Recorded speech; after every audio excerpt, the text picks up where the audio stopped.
വാവോ പാട്. വാവോ വാവോ വാവോ വാവോ വാവോ. അതിൻ്റെ ഈശോ എന്ന് വിളിച്ച ഈശോ ഈശോ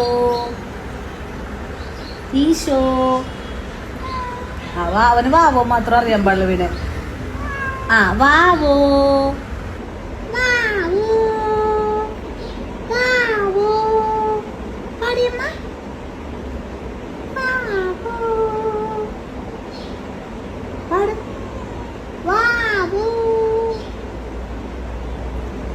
വാവോ വാവോ ഉറക്കെ പാട്. നല്ല കുട്ടി. വാവോ